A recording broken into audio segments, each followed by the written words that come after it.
Good afternoon. This is Lisa Girardi with the Chicago Dental Society. I want to thank you for taking the time to join us for this webinar. We hope to explain some of the features our 2021 Midwinter Meeting virtual platform will include.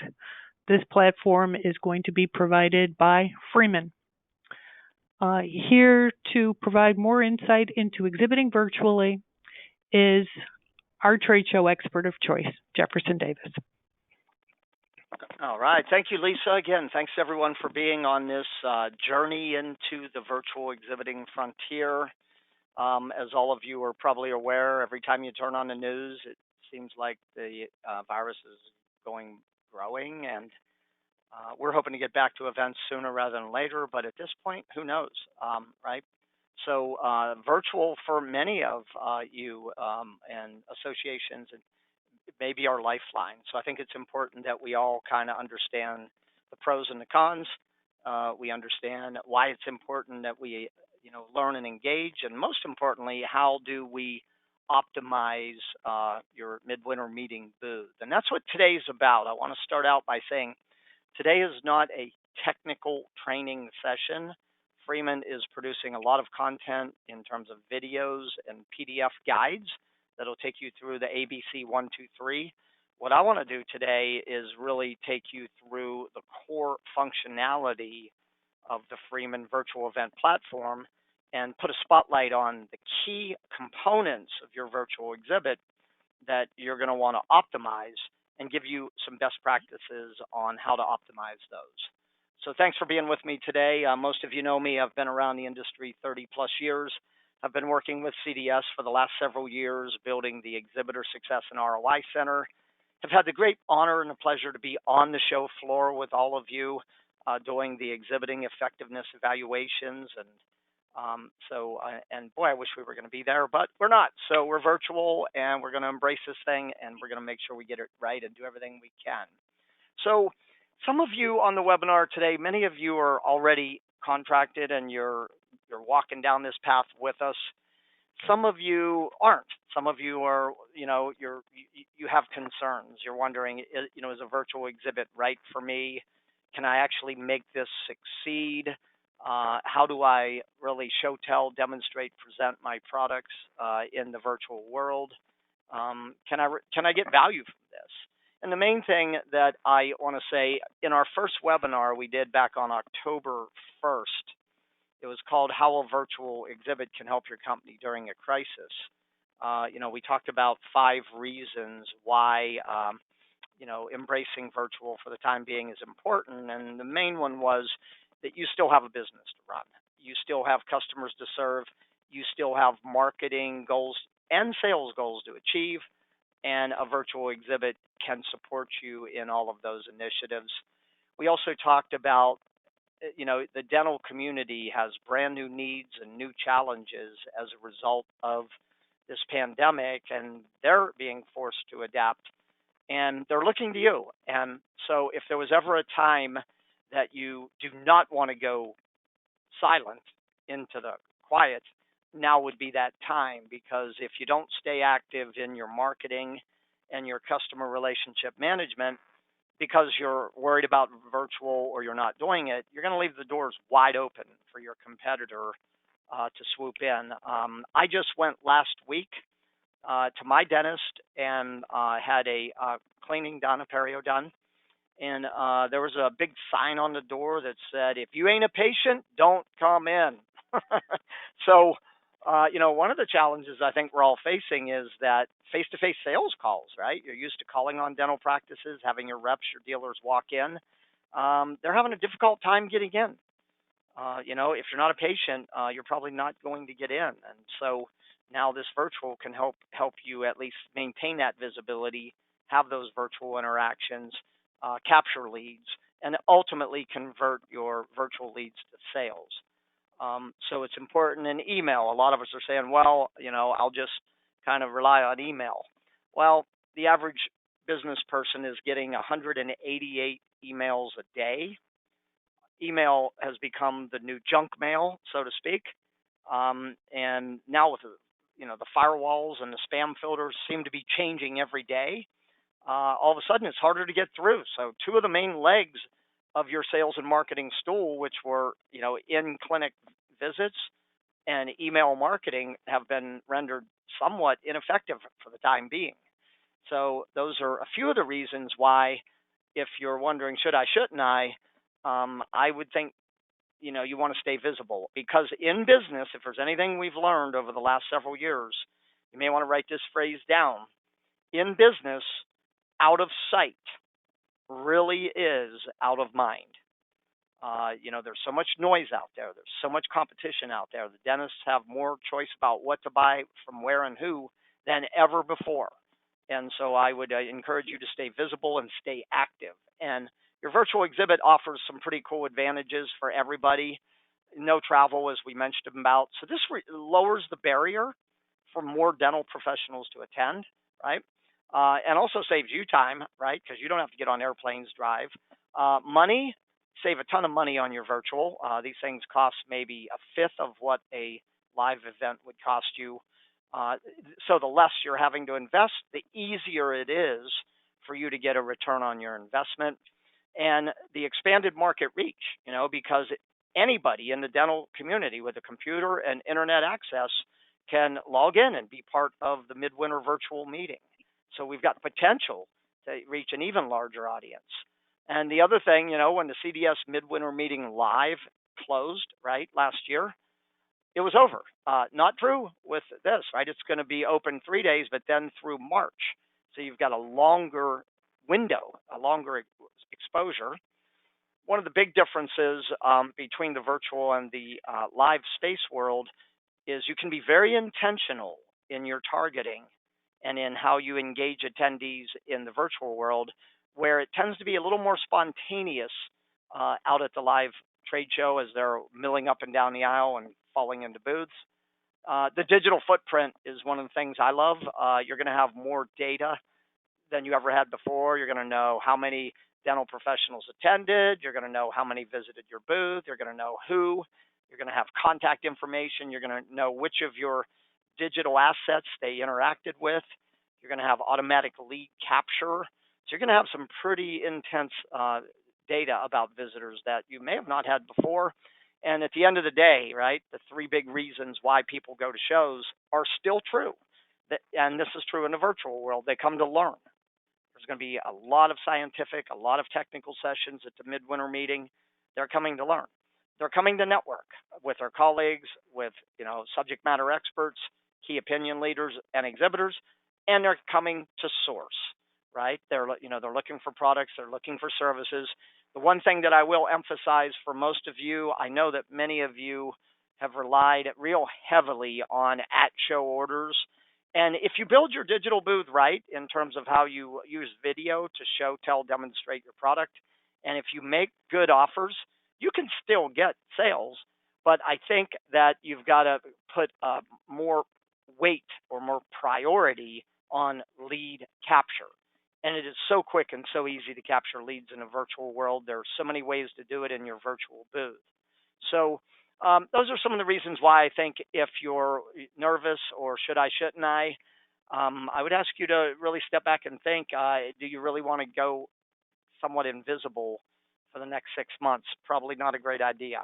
Okay, so they're different though, right? We can sing all the praises of it, but we got to talk about the challenges. Number one is we don't have as much control over how much time the attendee spends at the virtual event.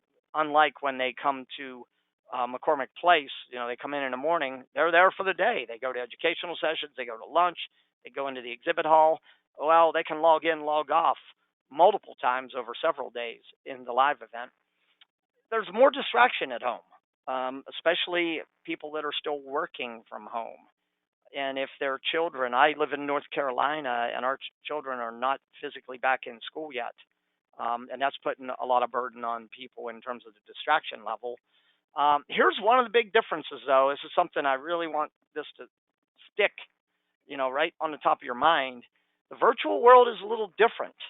They don't necessarily walk into a virtual exhibit hall and walk up and down every aisle and just like, oh, that's a cool booth, let me stop there, right? So there's a lot less random right?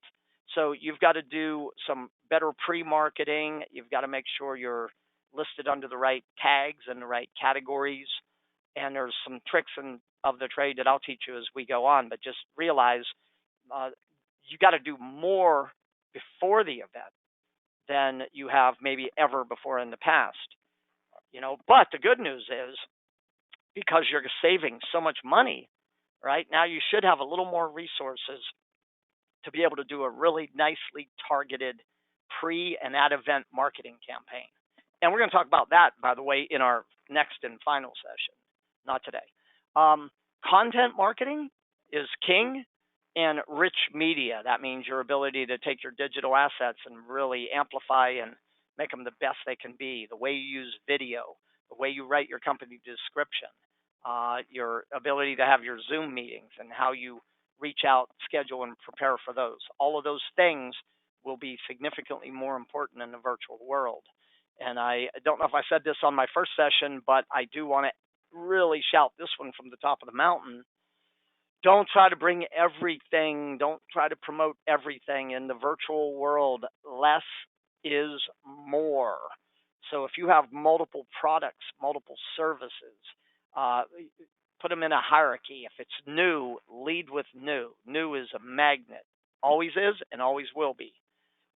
Look at which of your products or services are really hot. They're trending. They're addressing the top of the mind issues and challenges that dental practices are facing today. And then, of course, reinforcing the pillar products and services, making sure that you're not completely leaving those out. But the thing is, try to find a hook. You can cross sell anything, but don't try to sell everything in your virtual exhibit, right? Because once you get the lead and the contact, now you've got it. You can go wherever you want to go with them. But don't try to be everything to everyone, I guess would be the greatest way I could say that. Your 4 success factors, number 1, your categories and your keywords and your tags. These are critical. They're going to be how attendees are going to be one of the primary navigational tools that attendees use to find exhibitors, and we'll show you that in a moment. Your content, it's got to be relevant, it's got to be important, and you've got to try to make that interactive experience, and that's where your chat and your video meetings and things like that, Zoom meetings and all that will come into play. You've got to promote. I mentioned that before. I'll say that 100 times until it gets through. Before, during, and because it's open after. And CDS is going to spend every dollar and turn over every leaf they can. But the best advice I can give every exhibitor on this webinar, do not just sit back and rely on CDS and think just by rolling your virtual exhibit out there that you're going to get traffic. You've got to ratchet up your promotional efforts. Okay. And finally, capturing information, right? Which is easy in the virtual world. It's easier in the virtual world than it is in the live world, honestly. But there's a lot of ways to capture. So you are going to capture baseline information like the name, the title, the practice, the mailing address, maybe email, maybe phone number if they included that. But you may want additional information. So we're going to talk about ways that you can capture more than just what is embedded in the electronic virtual badge, if you will. But these are the 4 success factors. If you do these things well, you don't have anything to worry about. But if you neglect any one or combination, you're going to, that's going to limit your traffic and it'll ultimately limit your results. Okay, so again, questions. I'm expecting a lot of questions today. So the moment a question flashes into your mind, go to your console, right, and make sure that you type in those questions. And there's no such thing as a dumb question, right? This is relatively new to all of us. So don't be shy with your questions. All right, let's talk first about what I want you to really understand here today. I want you to see the virtual experience through the attendee's eyes, right? So when you understand the journey they take, you'll understand where you come in and how to make yourself more visible and how to create engagement.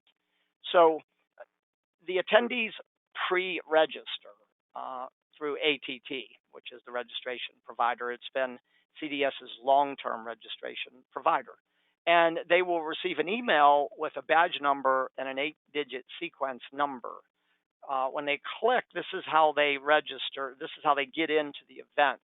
When they get to the event, they go to a page like the one on the left. Now, this is only an example. These are not CDS's images because it's in development now. These are just to give you kind of that visual sense of what the attendee page or the virtual lobby looks like. Okay, now the way they get to the virtual exhibit hall is if you look on the left here, there's a navigation bar that says exhibitors. So they click on that side menu, right? That's one way they get into hall, and there it is. And the second way is there's a tile, right? If you see the green below, that green box in the center, it says exhibitors, so they click there. So those are the two primary ways they get into the virtual exhibit hall. When they get into the virtual exhibit hall, this list of exhibitors comes up like tiles, if you will. So the way they find exhibitors is they can search category or company name search, right? There's filters along the top, as you can see. So they could enter your dental instruments, intraoral cameras, chairs, whatever, x-ray, right, whatever. They could enter by company or category. So again, that's why your categories are so important. Make sure you're in the right categories.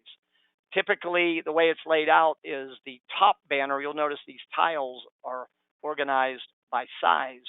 So your premium or your sponsor type exhibitors will be at the top because they've invested more, right? So they'll have the top. And then after that, the tiles will move into alphabetical. And so they can click on these tiles, and that takes them into your booth, okay?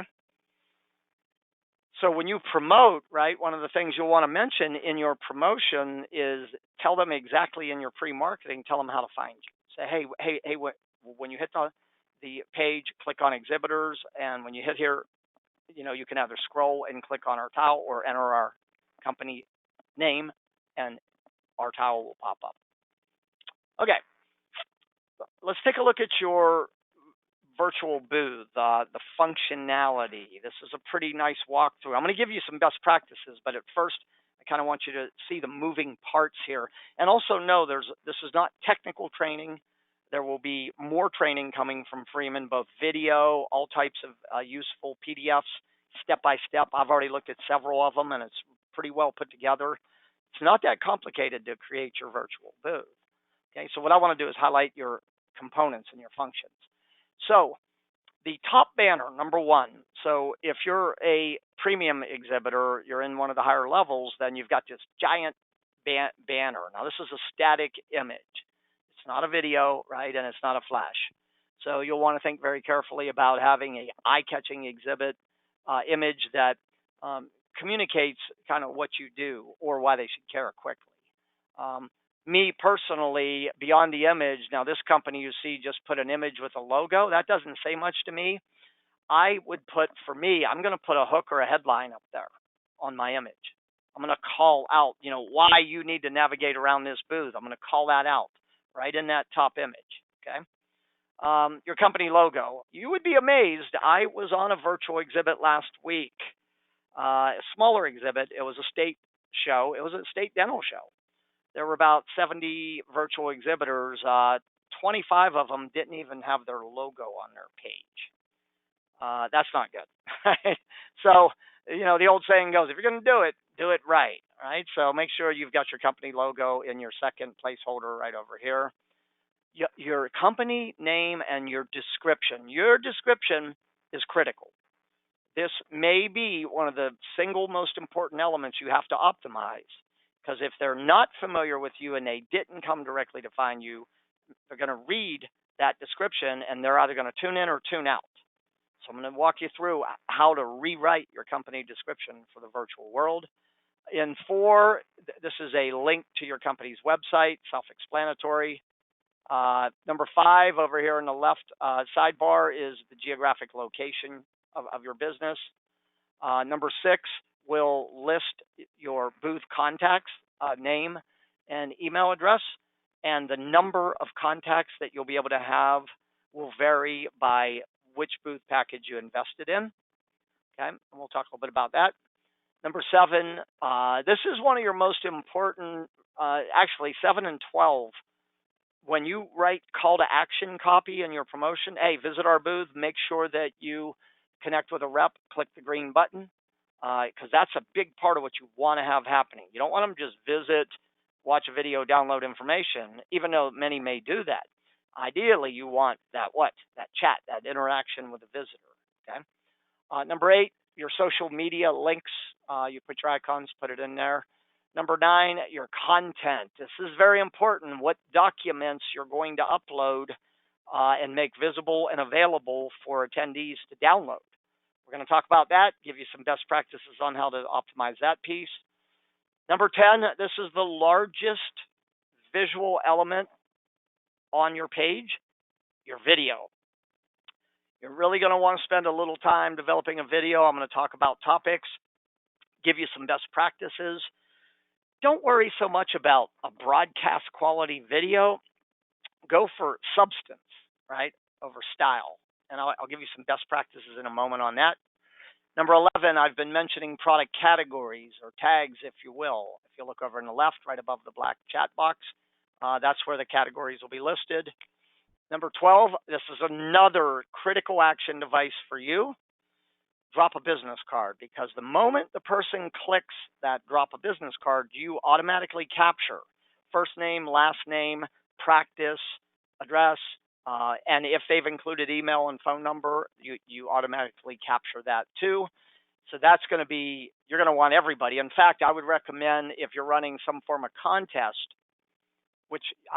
or some form of a giveaway, make that your call to action to enter. Say, hey, enter for our contest, click the drop a business card to enter.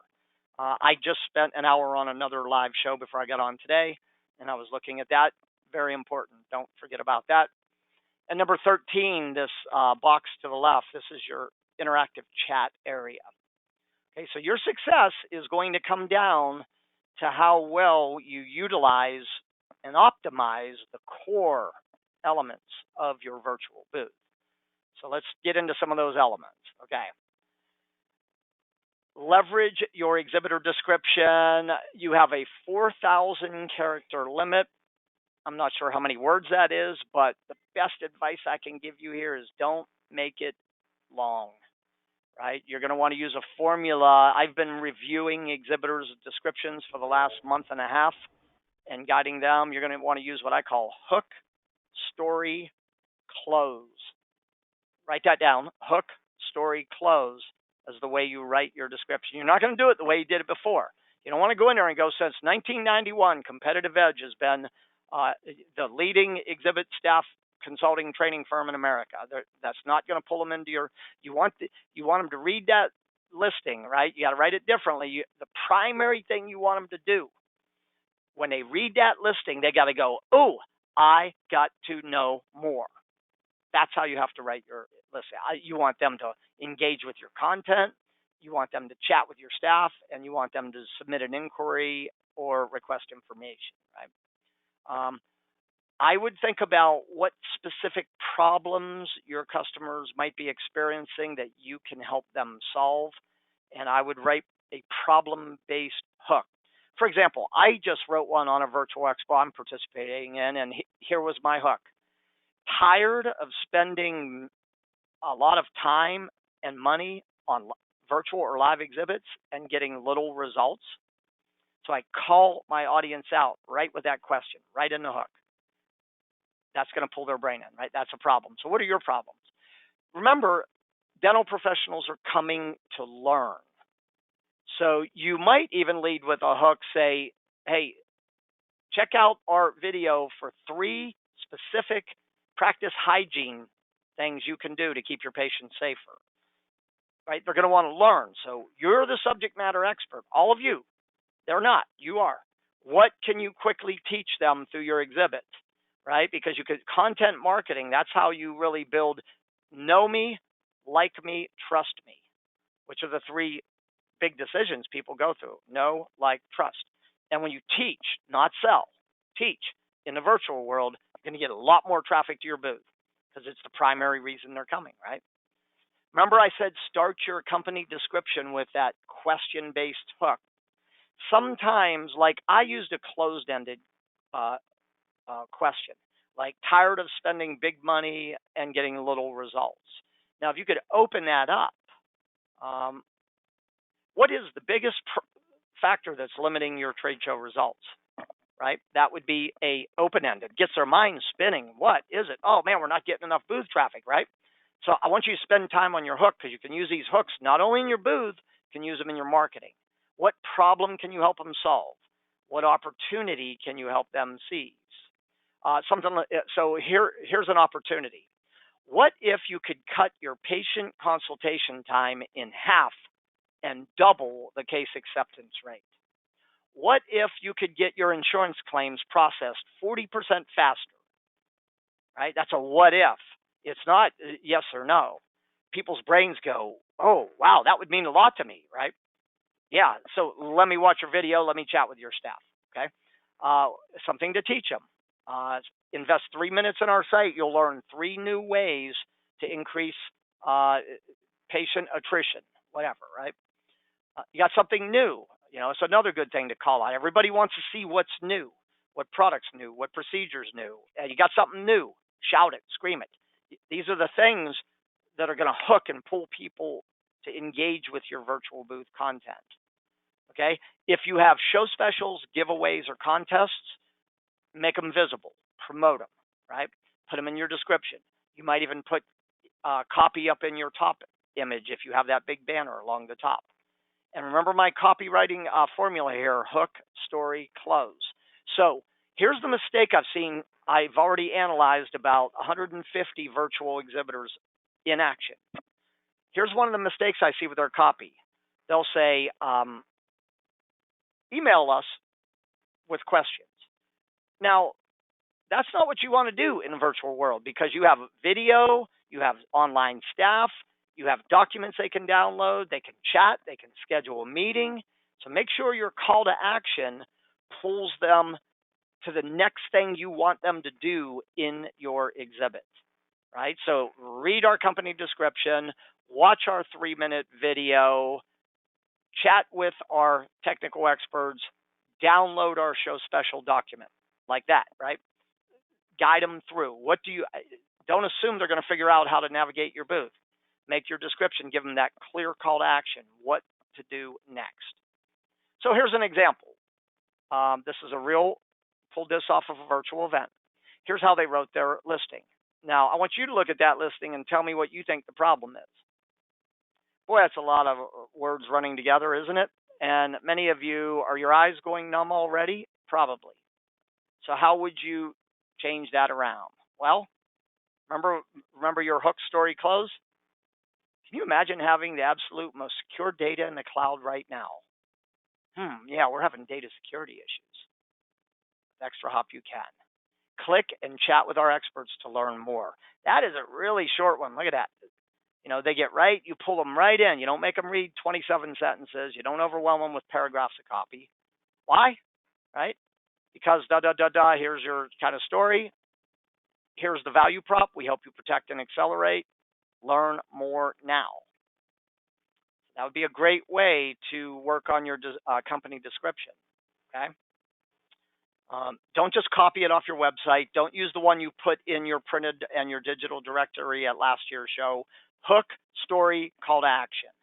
Hook, story, call to action. That's what you're going for. All right, let's talk about video here. Again, this is the largest visual.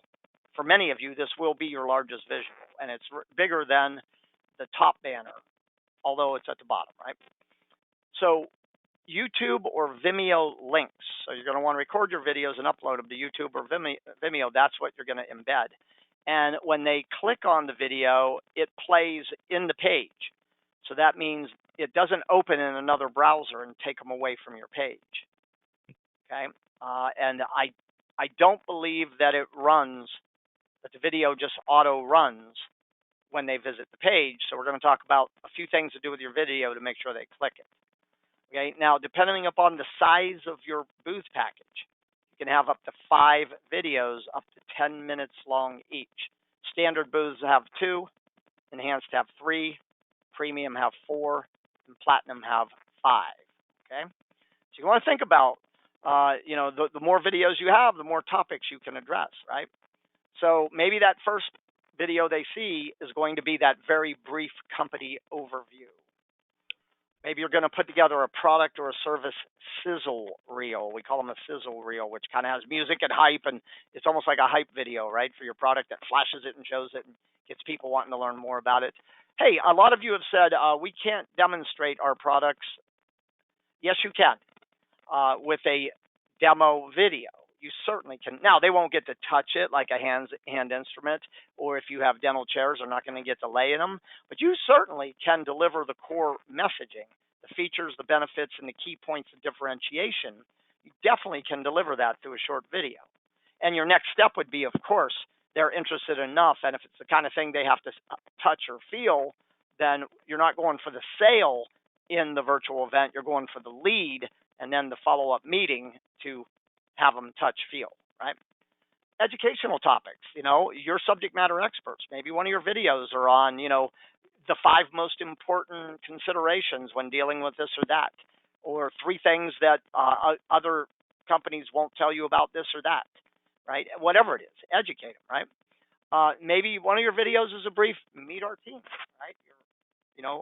Maybe that's one. Customer interviews, right? Boy, that'd be a good one. The more videos you have, the more you can do, right? Hey, listen to our customers talk about why they chose our solution over XYZ, right? So you want to think about how many videos do I have and what would be the highest and best use of my videos, right? Because if you're not a well-known company, you're probably going to want to have some form of a company overview as to who we are, what we do, our value proposition, and our unique selling proposition, right? But if you are a well-known company, you probably won't need to go so much to, that point of knowledge, and you'll go straight into maybe featuring your top 3 products, your top 5, right, or whatever.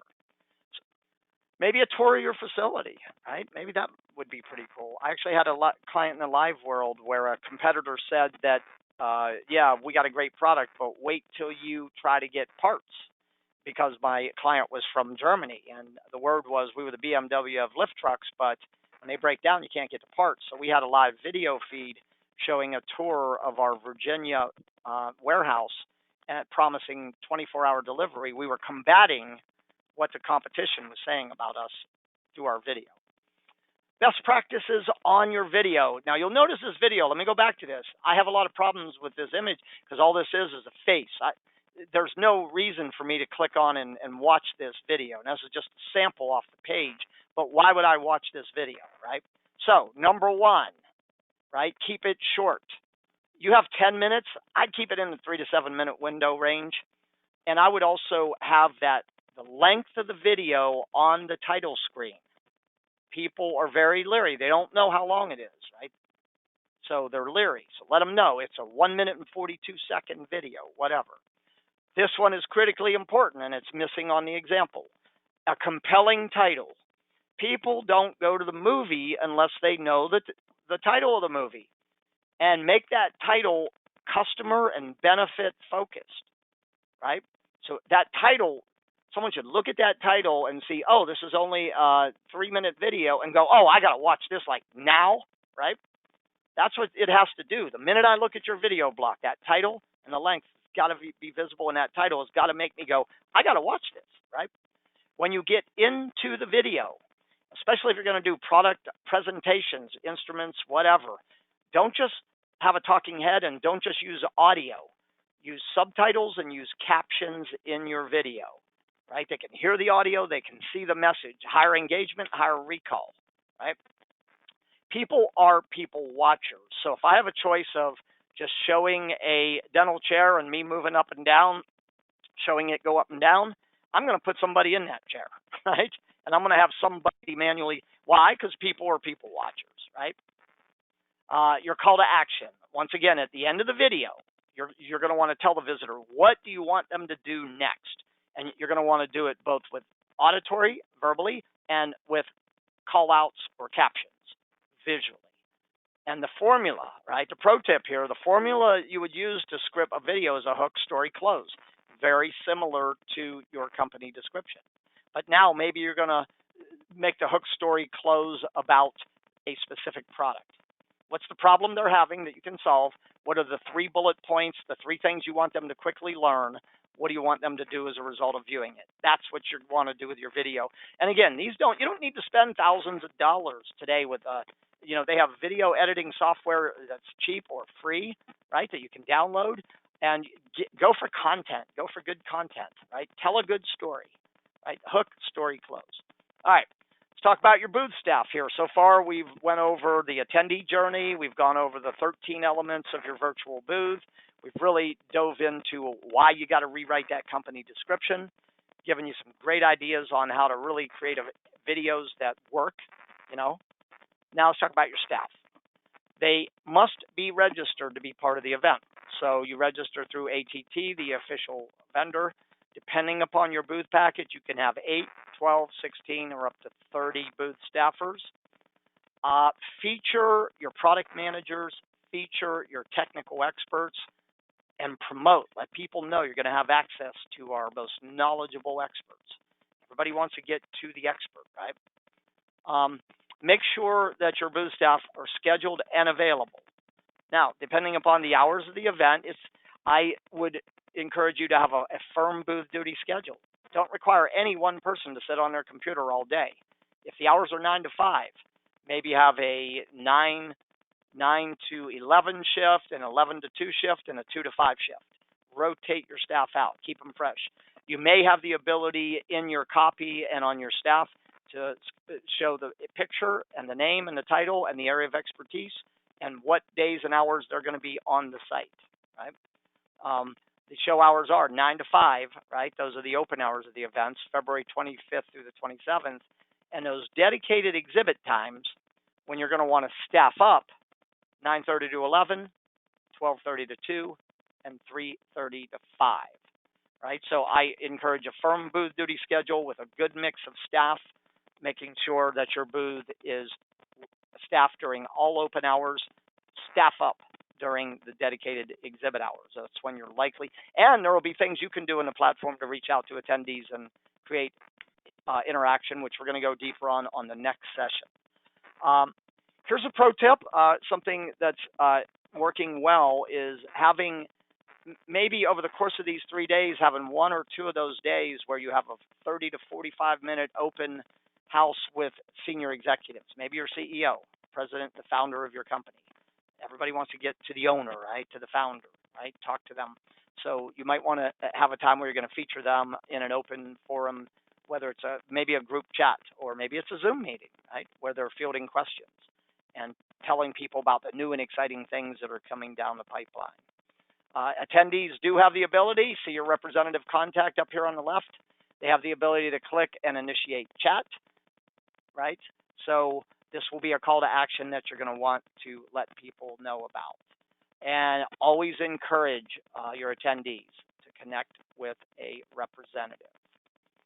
The chat function, let's talk about that a little bit, okay? So the title area in this screen, on the top, you see there where it says one online.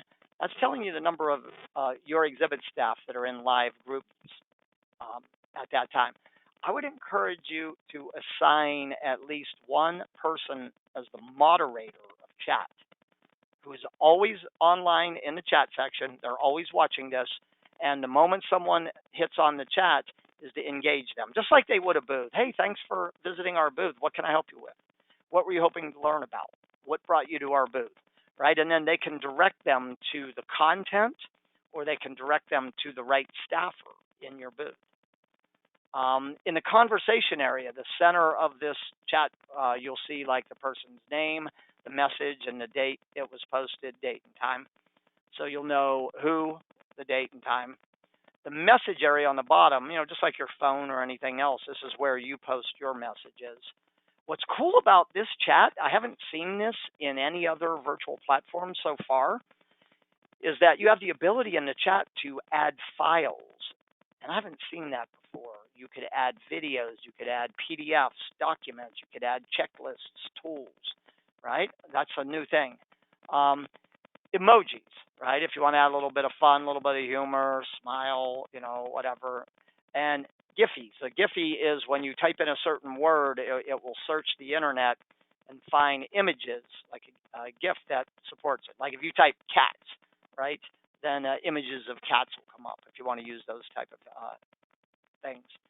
You do have the ability to interact with posts that are already in play, right? You can add reactions to it, thumbs up, similar to LinkedIn, Facebook, all that, the heart, whatever, And you have the ability on your own messages, you have the ability to edit and delete. So I would recommend that your moderator, somebody is also watching the content that's moving back and forth in chats and making sure everything's on purpose and correct, and that they're not getting out of talking about confidential issues that they don't want a lot of people to see. Talk about your booth staff a little bit here, getting them ready for chat.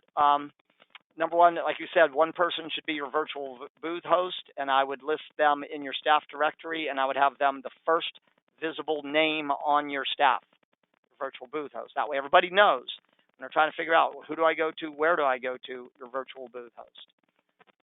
If you're featuring multiple solutions in your virtual exhibit, you're going to want to put by the contact name, you're going to want to emphasize who to talk to about what, right? They're not going to fish around through 8, 12, 16, 30 staffers. So you're going to want to have a clear tag on what product or service this person represents. Seek to understand questions for chats. Just like a live booth, you always want to know who's visiting, why are they visiting, what do you need to do with them? So you're going to have questions like, hey, thanks for visiting. What brought you by? Tell me a little bit about your familiarity with us, so you know what to talk about, what your product interests were, what sort of problems or projects you're having. These will help you really get your chats moving from into deeper, more engaging dialogues. When you do video meetings, even before I go here, whoever's going to be doing video meetings, make sure they have good technology. That means a good camera, a good mic, right? A good internet connection, and a good backdrop, unless you're using Zoom and you can create your own digital backdrops, right? So make sure your staff looks and dresses the part. If you want them to be wearing branded apparel or suits and ties, whatever it is, do the same thing here. Consider your background if you're not using the Zoom digital backdrops, and really work on your lighting. Bad lighting can cause a video meeting to go off the rails real quick. So make sure your lighting's good. I'm a big believer when you're going for your scheduled meetings, you're going to want to have a clear agenda. Hey, 15 minutes, we're going to cover A, B, C, and D. And in your mind, define what we will know this was a successful meeting because ... So define your outcome, have an agenda, and share it with your participants, or have them collaborate right at the beginning of the meeting. Say, hey, John, I know we've only got 10 minutes here. What would you like to accomplish in our time together here today? The more you get the visitor to collaborate on the agenda, the more engaged they'll be. Okay? Documents, stock documents. Hey, and by the way, we are recording this entire event. It will be uploaded to the CDS website. So don't worry if it feels like we're going fast and we're covering a lot. You have the workbook, you have the recording of the video, you can view it as many times. You don't have to sit and watch it end to end. You can grab the timer and kind of pull your way to the slides you want to hit. So you can have up to 5 documents based on your booth size. That's not a lot, which is fine. You don't want to have 20 documents up there. So you're going to want to be very selective about what documents you upload, right? I would recommend, there's the breakdown, standard booth 2, enhanced 3, premium 4, platinum 5. So if you're in a standard booth, you're only going to have 2 documents, right? I would lean toward PDFs. I would not have, unless it's a tool, like it's an Excel spreadsheet, maybe you're in the financial or management side and you're giving them some tool, then in that case. But I would try to have documents that could be easily modified by somebody, right? I would also think carefully about what documents you consider to be confidential or has proprietary information, and I wouldn't upload those. If I did, I would upload just a link saying, and then once they click the link, I would say, this is a confidential, please engage with our staffer to gain access. So you're not having your proprietary confidential information that can be captured by anybody, right? That's our next point. So what should you upload up there?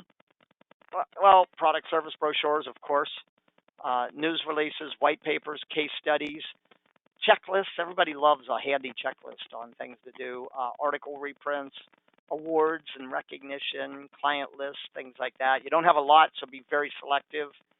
Here are two documents for me.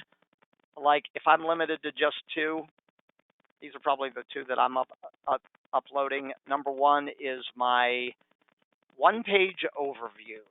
It's a one-page single document, and it answers the main questions of who we are and who we serve, what our core products are, our value proposition, right, the benefits, the brand promise, if you will, the unique selling proposition. This is always important. What makes you different and better, right? And finally, how to engage with our staff and how to contact during and after the virtual event. I would have that document as one of them. And this is one that one of my mentors taught me how to use years ago, and this was a game changer for me. You got to remember, the ultimate position as don't be a seller. Don't be a salesperson, right? Nobody wants to be sold, right? But everybody wants to make well-informed buying decisions. See yourself as a co-buyer, right? A co-buyer. Write that phrase down. So if you were to think about what are the primary questions that a dental professional should ask and answer to make a well-informed decision when they're buying your type of product or service, and then order those in the natural flow, the natural thinking that someone would go through, right? What are all the things that they should ask and answer so they make the right buying choice? And then create a document that has 3 columns. In column number 1, fill in the answers for your offering, right? And create 2 blank columns and leave those blank and let the buyer use this as a evaluation tool, right? Because most buyers, when they're going to buy a product or service that's new and it's not a commodity, right, they're fearful of making the wrong decision, and they resort to a rational buying process. And if you're the one that sets the buying criteria, especially if you have one of your unique selling, your advantages, something that is unique that no one else has, you'll win pretty much every deal. When I first started business all the way back, I created this. Every time I used this in competition, I won. I never lost a deal when I used my primary, kind of saying, hey, I want you to make the right choice, whether it means me or not. Here's, some of the questions that my clients typically ask as a guide. My answer is I'm making it easy. Hey, if you want to talk to competitor A, competitor B, use this document. And wow, very few people do this, but it's extremely powerful. So if you're in a highly competitive market and you have a very strong, unique selling proposition, this document might be a perfect fit for you. Okay, so we've covered a lot of ground here, and yet I feel like we've scratched the surface.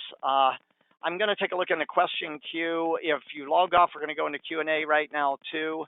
So I'm going to go into question queue, but please mark your calendar for that next webinar we're going to do, which is closer to the actual event in early January, is going to be about driving traffic and working and interacting with visitors. We're going to do a much deeper dive on those 2 topics in January because the event is late February. We're far ahead of the curve right now. I think if you use the content we presented to you today, along with the content, the videos and the PDFs you'll get from Freeman, you'll be able to really have a virtual exhibit that is optimized. And right out of the gate there in January, we'll get you busy on how to drive traffic to it and how to work it. I am going to take a look in the question queue. Lisa, be on standby here. We're probably going to have some technical questions. Okay. So let me take a look. How do you specify the keywords that your booth will feature? And so, Lisa, add to this if I'm off base. But so far, every platform I've looked at has preset keywords and the ability for you to add custom keywords. Is that the same with the Freeman, Lisa? Do you know? That I do not know, but I will double check. I have a call with them tomorrow morning. Okay. Hey, and by the way, let me say a few things before I go any further.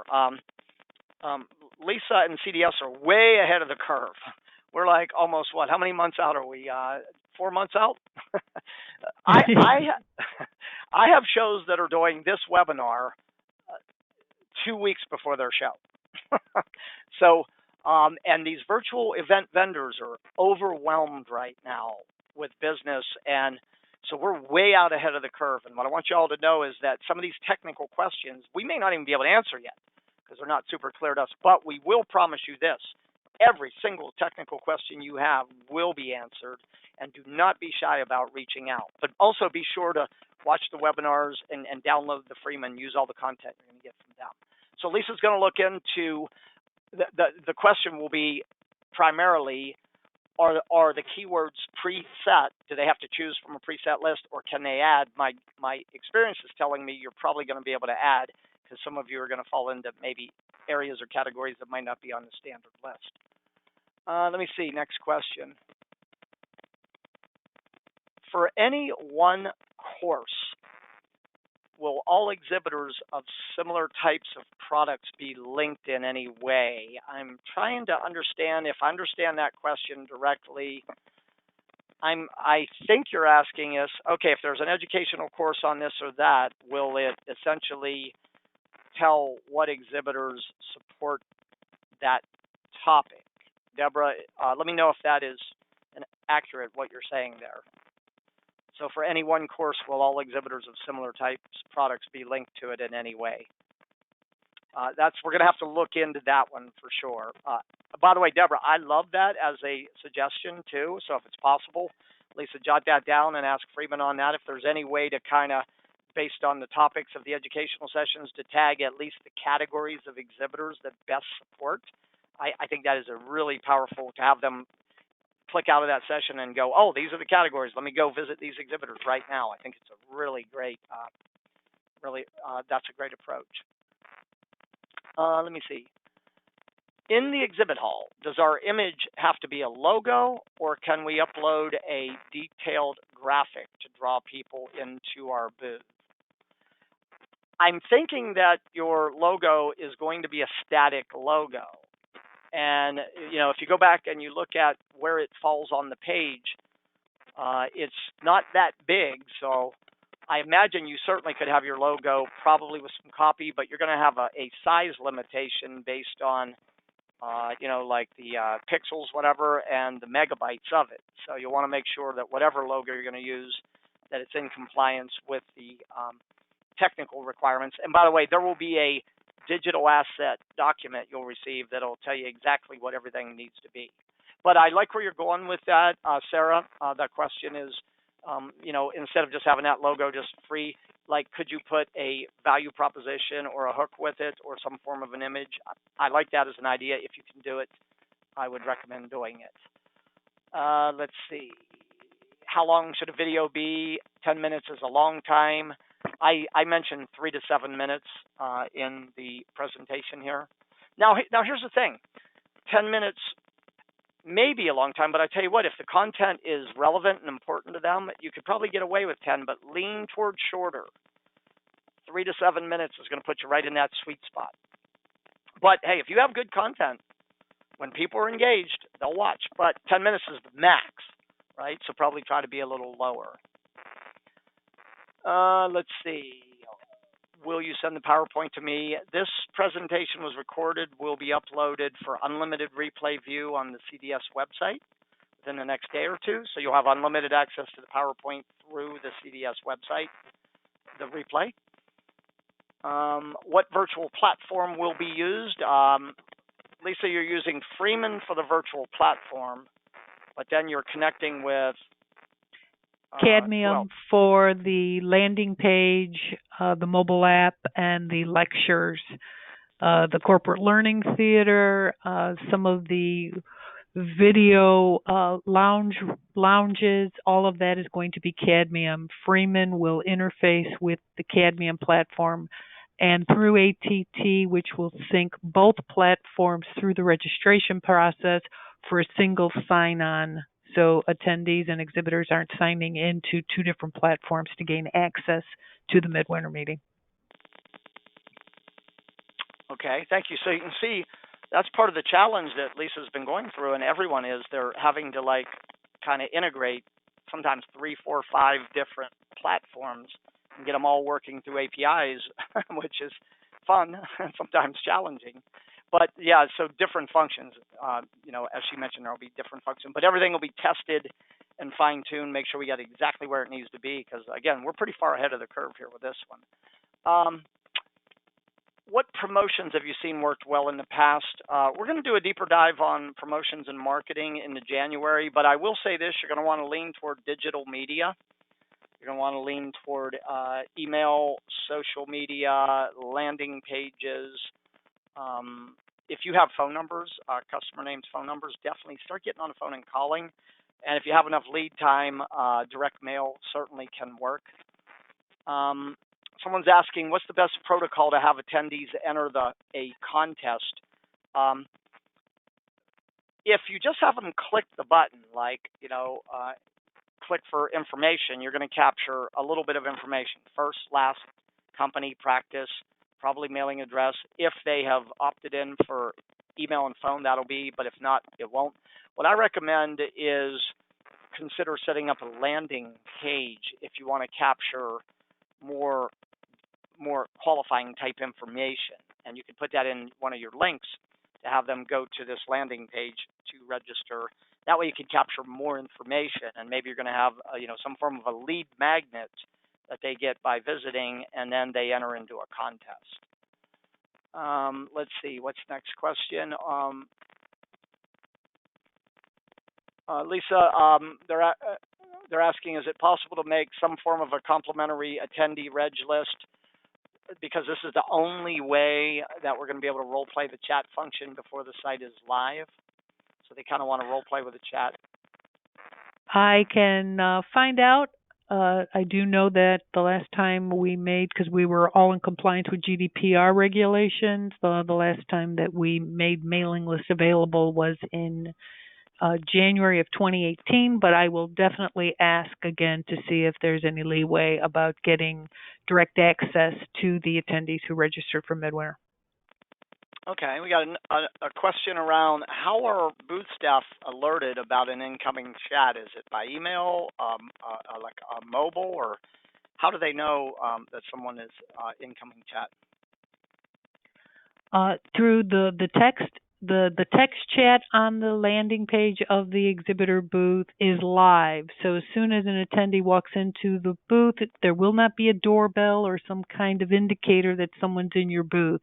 If they type in a question, that is how you will know. There will be a networking feature as part of every booth that will show you all of the attendees for the meeting, and you as an exhibitor can go and invite them to come to your booth.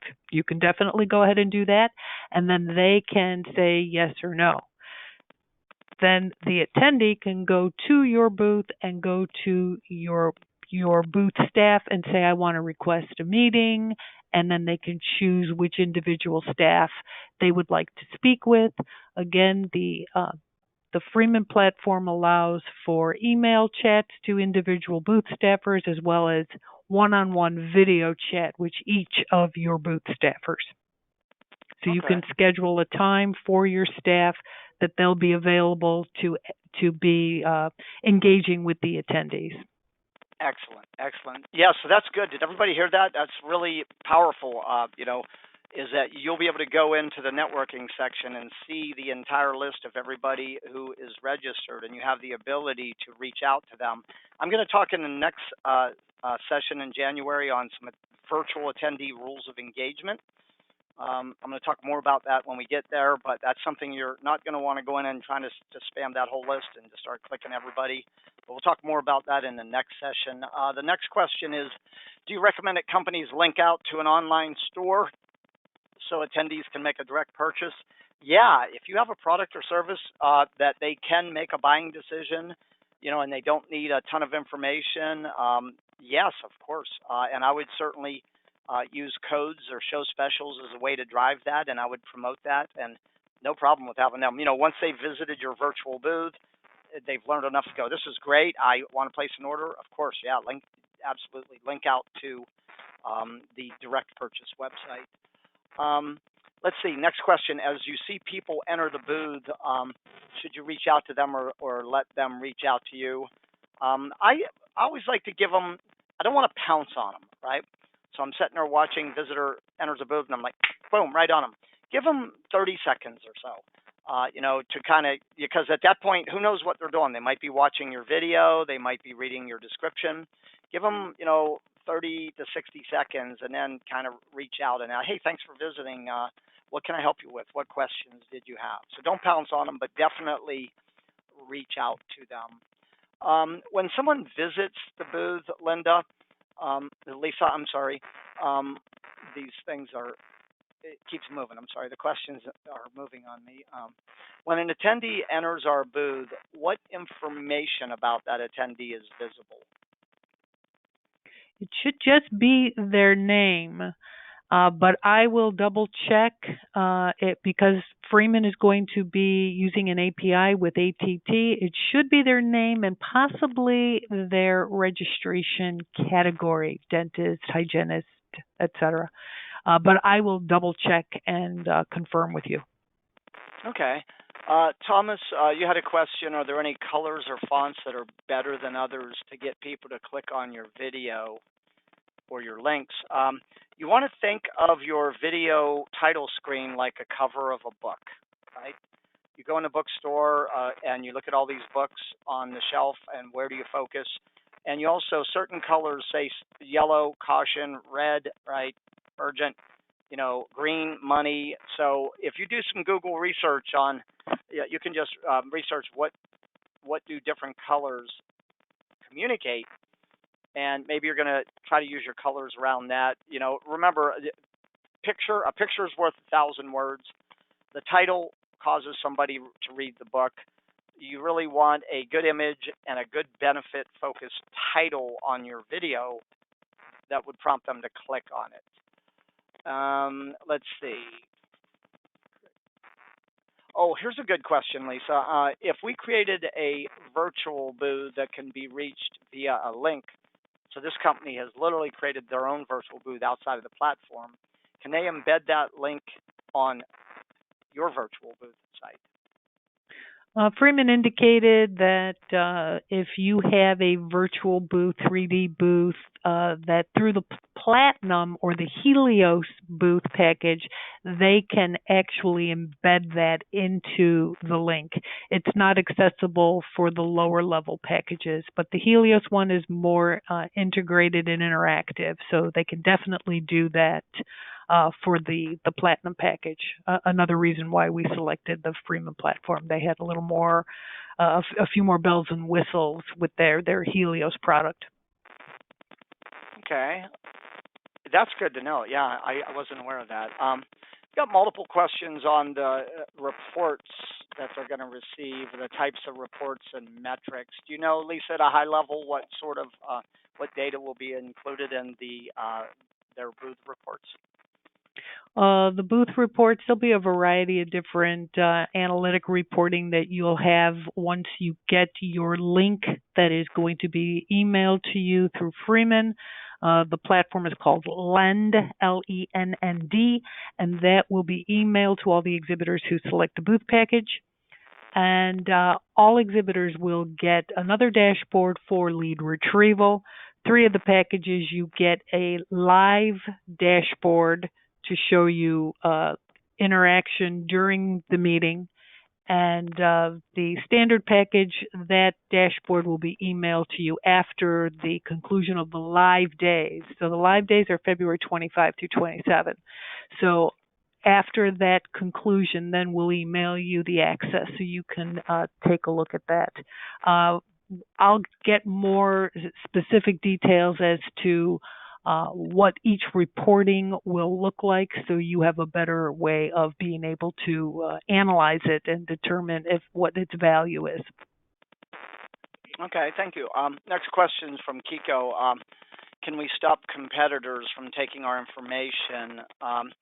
Once someone hits your booth, they have the ability to click download to capture your documents. My recommendation would be, again, depending on the size of your booth, you're going to have 2 to 5 documents. If there's any documents that you consider proprietary and you do not want to fall in the hands of competitors, I would suggest not having those available for download, but they have to interact with a staffer who could then email that information. Remember, you only got 2 to 5 documents. So maybe you do have a document, but when they click a link, they get a message. They go, thanks for requesting this document. Before we can send this, we need to chat with you for just a few minutes to answer a few questions. And that way you could put a little safety valve between your proprietary information getting in the hands of the wrong people. This is a clarifying question here, Lisa.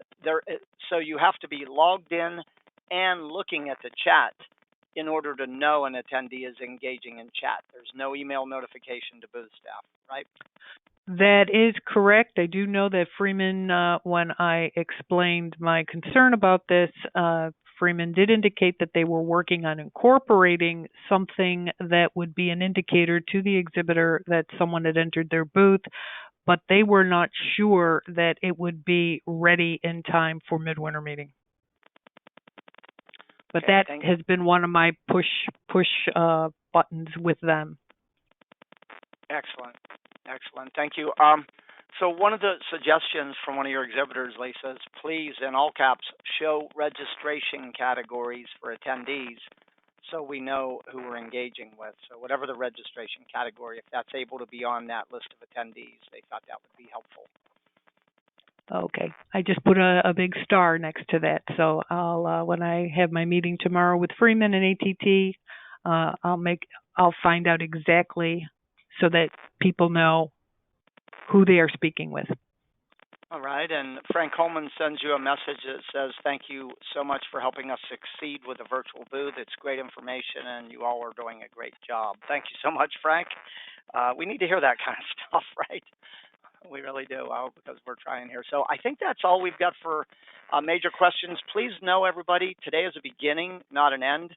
I'm excited for you because Lisa really jumped this early, and you're way ahead of the curve. You're not going to have to be in scramble mode. You're going to have literally the whole month of November, December to really get your digital assets optimized, to get your booth ready to roll. And then in January, we're going to really attack driving traffic, working. And I'm going to throw some content in there on measurement too, because I'll have the reports you get in, the format in my hands by then. And I'm going to talk with you in January's webinar about measuring your effectiveness and value from the event. So Lisa, any additional thoughts or closing comments from CDS?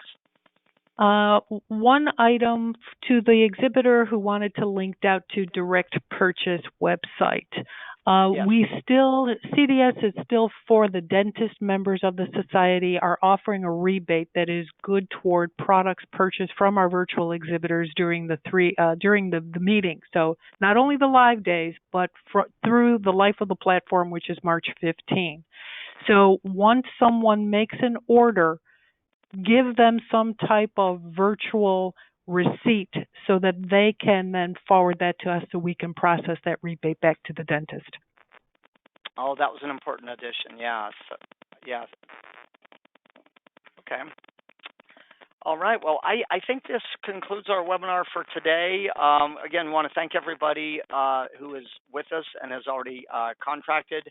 Those of you who haven't, I sincerely hope that the first webinar and the second webinar are really giving you the comfort level and the confidence to really be part of this historic virtual dinner event.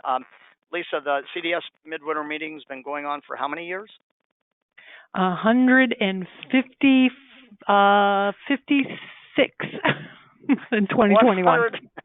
and this is our first time virtual, so you are truly part of a historic event as an exhibitor. And just embrace. Nothing's going to be perfect. This is new to all of us. We're learning as we go. But I think if you follow the recommendations that we've been making in the webinars, and it really comes down to optimize your exhibit content, promote to drive traffic to it, Make sure your staff are prepared and ready to be on it and interact with attendees. Follow up, right? And realize that maybe the number of at-show sales, maybe that will probably be down a little bit versus a live. Know that leads are more important than ever. I think come March of 2021, you'll look back and go, that was a pretty cool experience. And that's what we're going for here. So thanks everybody. Have a great rest of your day. Reach out to Lisa at any time with questions, and you will be receiving a lot of information fast and furiously from Freeman on how to get your booth set up from the technical standpoint. So this concludes our webinar today. Complete the survey. I will see you online on our next one. Hard to believe in 2021. Have a great day, everybody.